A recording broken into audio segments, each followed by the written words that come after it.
Assalamualaikum warahmatullahi wabarakatuh. Selamat pagi teman-teman semua.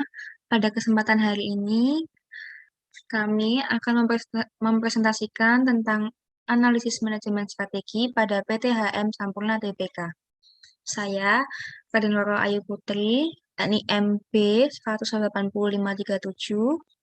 Ada dua teman saya, Nabila Yasmin, NIMB 18528, dan Laili Anissa Ramawati, NIMB 18536.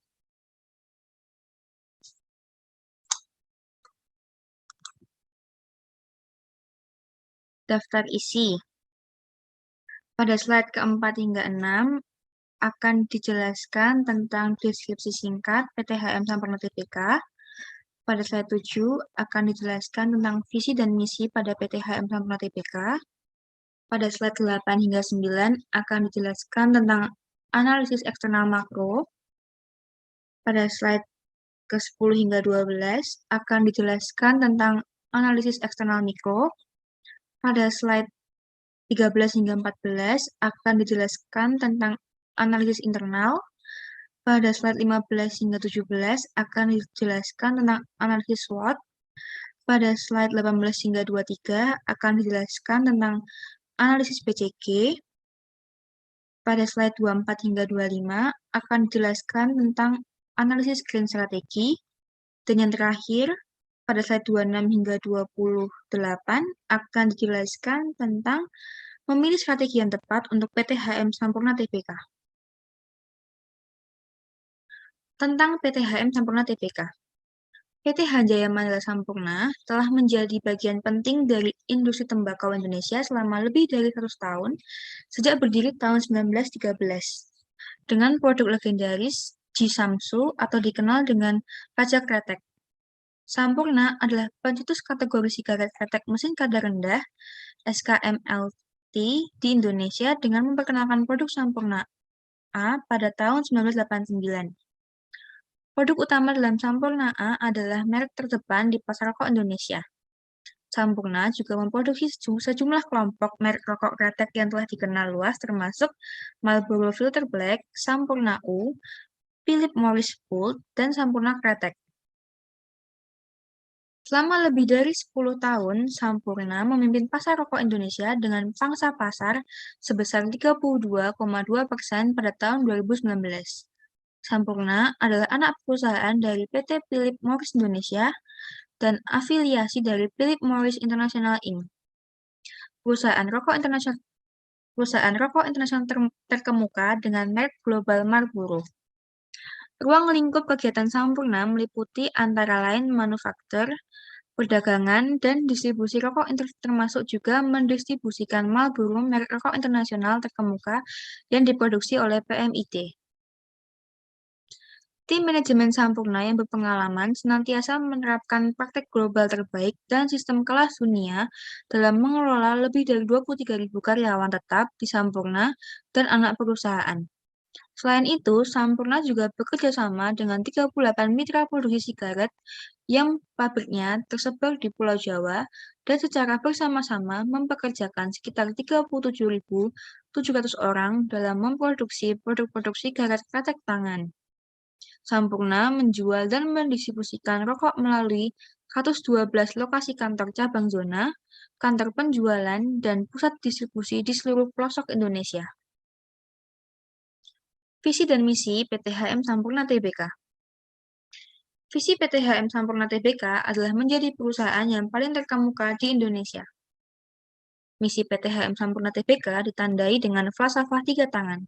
Tangan-tangan yang mewakili pemangku kepentingan utama yang harus dirangkul perusahaan untuk mencapai visi dan misinya, yaitu perokok dewasa, karyawan dan mitra usaha, serta masyarakat luas. Analisis eksternal makro. Opportunity atau peluang. Yang pertama, adanya rencana pengesahan RUU Pertembakauan, lalu perokok di Indonesia menduduki peringkat ketiga tertinggi di dunia, lalu permintaan rokok meningkat 8% setiap tahun, berikutnya populasi di Indonesia meningkat 1,49% setiap tahun, Berikutnya, inovasi LTLN, low tar low nikotin pada produk rokok. Berikutnya, harga rokok di Indonesia masuk 10 besar termurah di dunia. Lalu, merokok menjadi gaya hidup baru, terutama di Asia Tenggara. Berikutnya, walaupun di masa pandemi COVID-19, konsumsi rokok keluarga miskin di Indonesia cenderung tetap sebesar 77%. Yang terakhir, sebanyak 23,55% lansia di Indonesia masih mengkonsumsi rokok. Threat atau ancaman. Yang pertama, kenaikan tarif cukai rokok rata-rata 12,5%. Berikutnya, kenaikan harga tembakau sebesar 25%. Lalu, total produksi industri rokok meningkat sebesar 5,55%. Lalu, tren menuju hidup sehat, terutama di masa pandemi COVID-19 saat ini. Berikutnya, pendapatan masyarakat yang turun akibat pandemi COVID-19 menyebabkan pembelian rokok juga menurun dari 29,03% pada tahun 2019 menjadi 28,69% pada tahun 2020. Lalu, ekspor rokok di Indonesia menurun sebesar 5,79% akibat pandemi COVID-19. Lalu, permintaan rokok elektrik yang meningkat. Berikutnya, adanya peraturan pemerintah tentang pembatasan iklan rokok atau tembakau. Berikutnya, kemungkinan Indonesia bergabung dengan FCTC. Lalu, pernyataan MUI tentang larangan merokok. Dan yang terakhir, adanya larangan merokok di tempat publik yang mulai pemerintah daerah terapkan. Misalnya di Jakarta menerapkan Jakarta bebas rokok. Selanjutnya yaitu analisis eksternal mikro. Analisis eksternal mikro berdasarkan pada 5 forces Porter. Yang pertama yaitu threat of new entrants, yaitu ancaman dari pendatang baru, yang diantaranya dari skala ekonomi, Sampurna mempunyai pabrik dengan kapasitas produksi yang besar, sehingga menjadi kekuatan sendiri yang sulit untuk dilawan pendatang baru, sehingga ancaman pendatang baru rendah. Yang kedua, diferensiasi produk. Sampurna mempunyai merek yang sudah terkenal dan mudah diidentifikasi oleh pelanggannya. Hal tersebut menghambat pendatang baru untuk mengeluarkan biaya yang besar untuk mengatasi kesetiaan pelanggan yang ada, sehingga ancaman pendatang baru juga rendah. Yang ketiga yaitu persyaratan modal.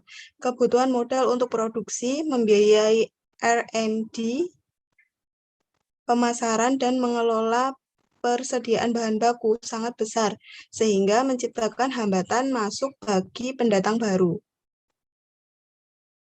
Yang keempat yaitu brand loyalty. Sampurna cukup terkenal dan memiliki loyalitas merek yang tinggi di kalangan perokok secara umum, sehingga pendatang baru tentu akan sulit melawannya, sehingga ancaman pendatang baru juga rendah.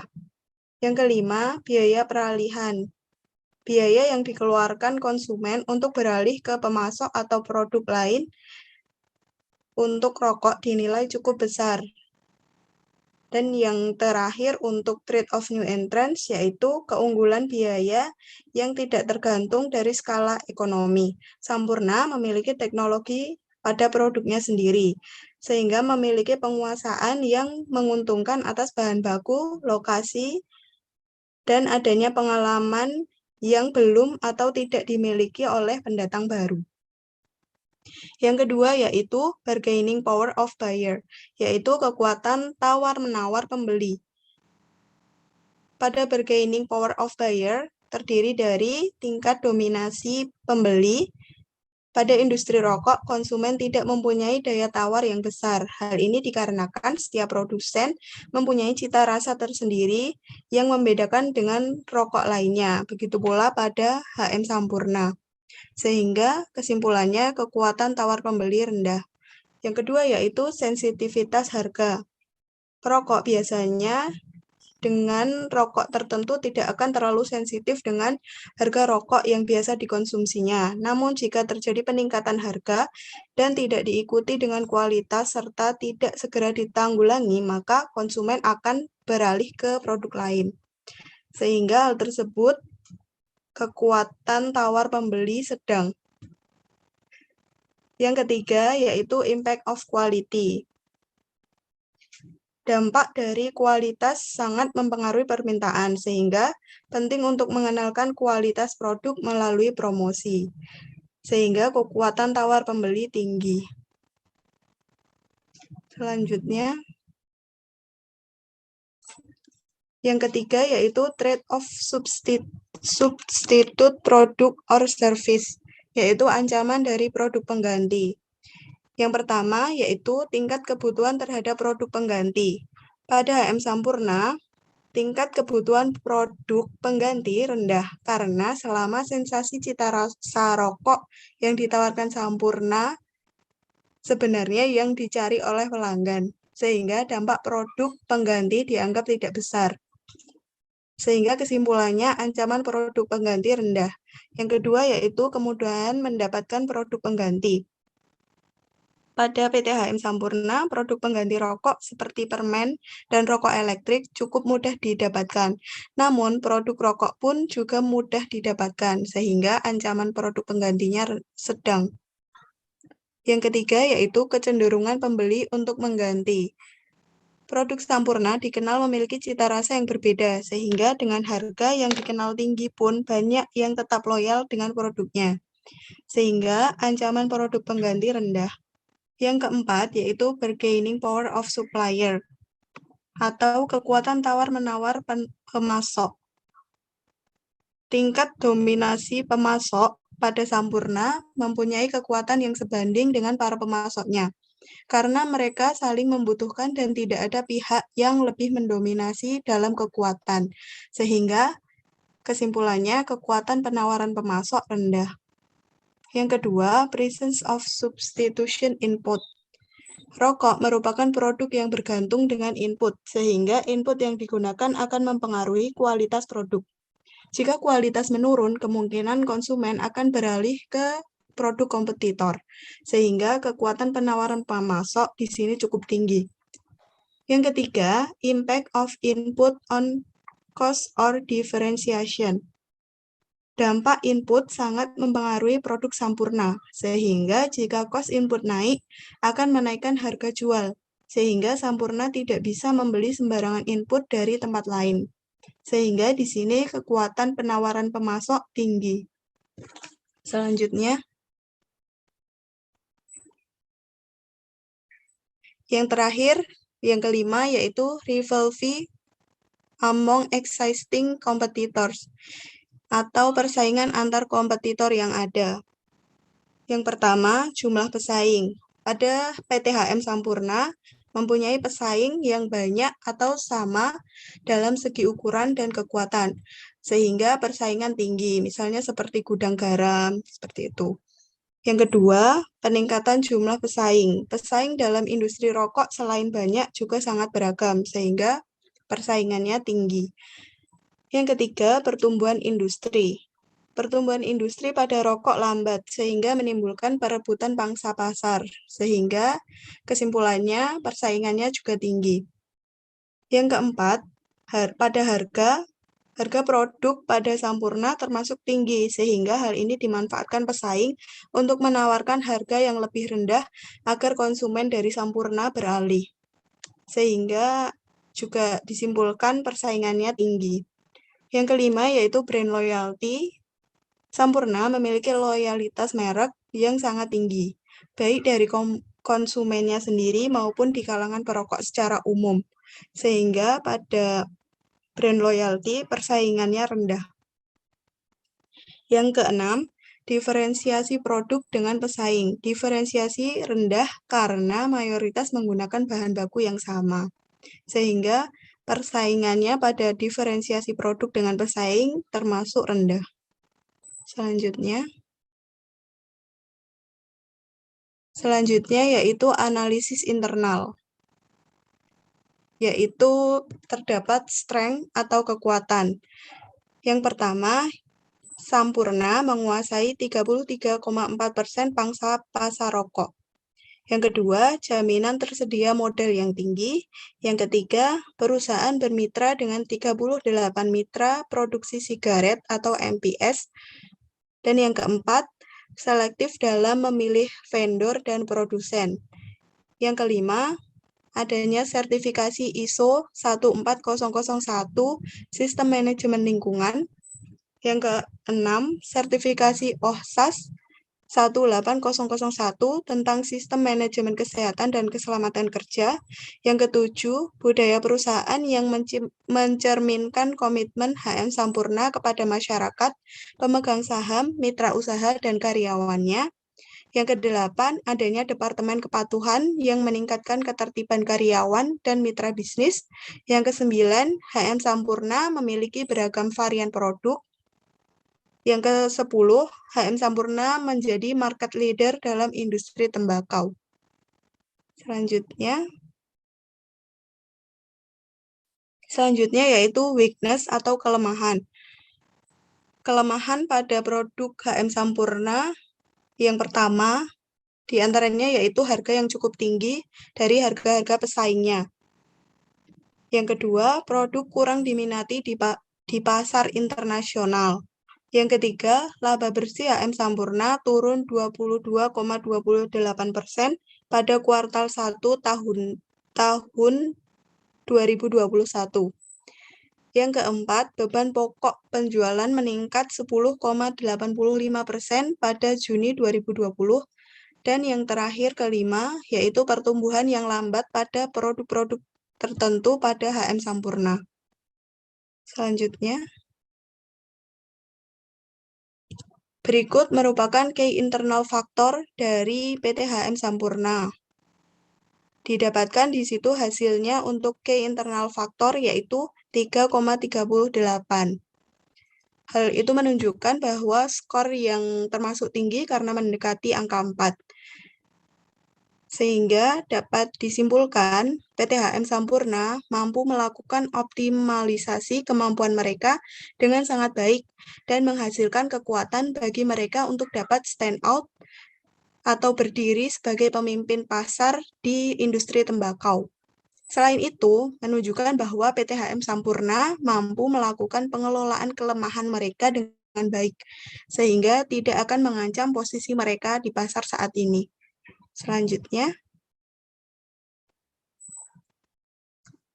berikut merupakan key external factor dari PT HM Sampurna yang mendapatkan hasil skor 3,03.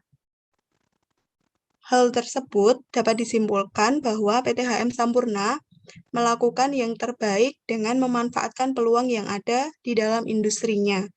Selain itu, menunjukkan bahwa PT HM Sampurna mampu meminimalisir potensi efek samping dari ancaman eksternal yang ada. Selanjutnya dari analisis SWOT di atas atau sebelumnya menunjukkan bahwa dari hasil key internal factor dan key external factor maka dapat disimpulkan berarti PT HM Sampurna memiliki posisi kompetitif yang kuat dan mempunyai pertumbuhan pasar yang tinggi. Selanjutnya yaitu analisis BCG. Analisis portofolio perusahaan dapat dilakukan dengan menggunakan model BCG Matrix. Model ini didasarkan pada pertumbuhan pasar dan pangsa pasar. BCG Matrix diklasifikasikan ke dalam 4 kategori, yaitu DOC, Question, Star, dan Cash Cow. Yang pertama adalah DOC. Pada posisi ini, tingkat pertumbuhan suatu produk masih sangat rendah, dan market share-nya juga masih sangat rendah. Pada posisi ini harus segera mengambil tindakan. Kalau tidak secepatnya mengambil tindakan, maka suatu perusahaan itu akan mengalami kebangkrutan. Yang kedua adalah questions. Pada kuadran ini, produk yang ditawarkan walau masih mempunyai market share yang rendah, tapi demand-nya sudah terlihat banyak, sehingga market growth-nya tinggi. Contohnya adalah produk Marlboro. Rokok Marlboro ini dimasukkan dalam kategori question. Hal ini dikarenakan pertumbuhan yang dimiliki oleh rokok Marlboro yang masih naik turun, sehingga dapat dikatakan belum stabil. Selain itu, Marlboro juga masih memiliki pangsa pasar yang tidak besar, sehingga mengakibatkan penjualan yang tidak terlalu besar. Selanjutnya adalah Sampurna Kretek. Produk Sampurna Kretek memiliki pertumbuhan yang belum stabil. di mana pada tahun 2010 rokok Sampurna Kretek ini mengalami penurunan, walaupun pada akhirnya mengalami peningkatan untuk tahun-tahun selanjutnya. Pangsa pasar yang dimiliki oleh Sampurna Kretek juga tidak terlalu besar, sehingga mengakibatkan penjualan yang tidak terlalu banyak. Berdasarkan hal tersebut, maka rokok Sampurna Kretek dikategorikan sebagai question.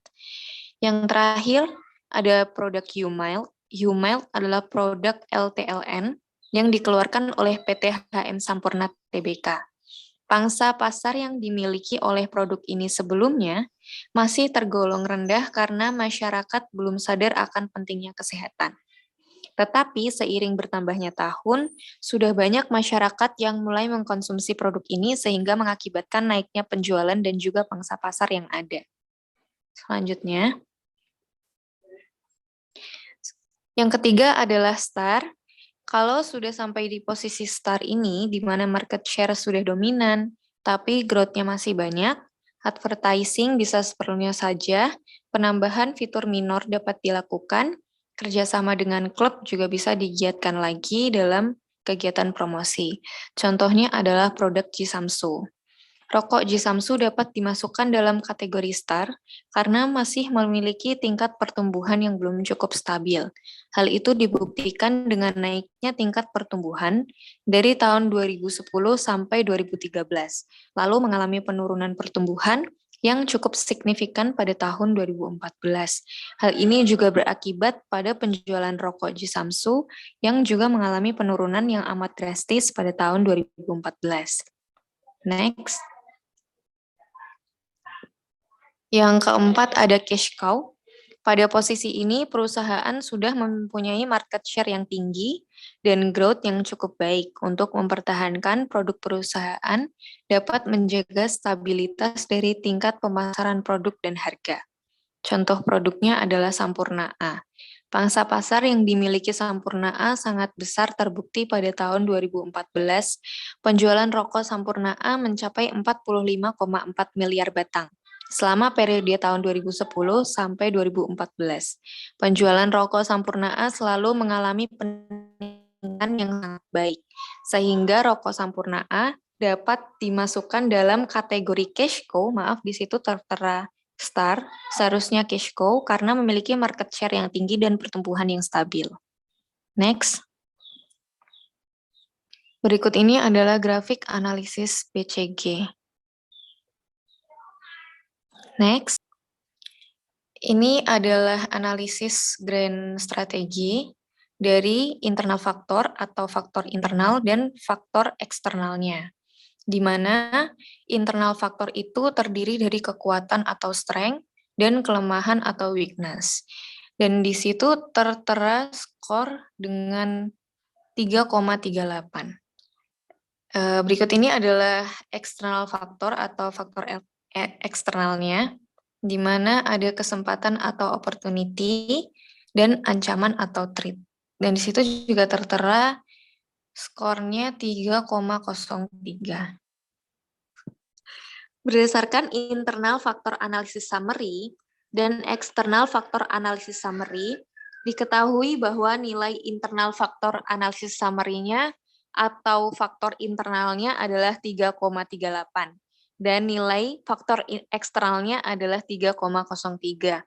Oleh karena itu, dikategorikan dalam kondisi lingkungan yang prospektif dan daya saing yang kuat, maka strategi yang tepat yang dapat direkomendasikan untuk PT HM Sampurna Tbk adalah salah satunya integrasi horizontal, yaitu dengan memperluas perusahaan dengan cara membangun butik-butik atau outlet baru di kota atau daerah-daerah.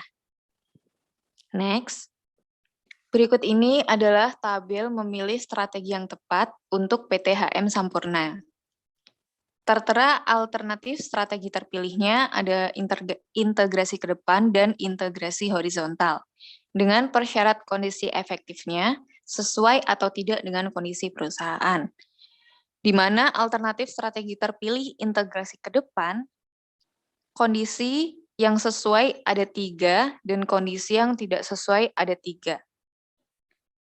Selanjutnya adalah alternatif strategi terpilih integrasi horizontal, di mana persyarat kondisi efektifnya itu sesuai semua dengan kondisi perusahaan. Jumlahnya ada 5. Next. Alternatif strategi terpilih selanjutnya adalah pertumbuhan internal dengan persyarat kondisi efektifnya itu yang sesuai dengan kondisi perusahaan itu sesuai semua, totalnya ada 4. Selanjutnya adalah alternatif strategi terpilih merger dengan persyarat kondisi efektifnya itu yang sesuai ada 2 dan yang tidak sesuai ada 2. Jadi dapat disimpulkan di sini bahwa next. Berikut ini adalah grafik grand strategi dari tabel-tabel di atas. Dapat disimpulkan pada grafik grand strategi di atas, perusahaan PT HM Sampurna berada pada posisi kuadran 1, yang artinya perusahaan mampu mengambil keuntungan dari peluang-peluang eksternal yang ada, sehingga perusahaan akan bersaing menggunakan strategi-strategi bisnis yang agresif. Bentuk strategi yang dapat dilakukan perusahaan pada kuadran 1 diantaranya, yang pertama adalah pengembangan pasar, yang kedua adalah pengembangan produk, yang ketiga adalah integrasi ke depan, yang keempat adalah integrasi ke belakang, yang kelima adalah integrasi horizontal, dan yang keenam atau yang terakhir adalah diversifikasi konsentrik. Sekian presentasi dari kelompok kami. Bila ada salah kata atau tutur kata yang kurang berkenan, kami mohon maaf. Terima kasih atas perhatiannya. Wassalamualaikum warahmatullahi wabarakatuh.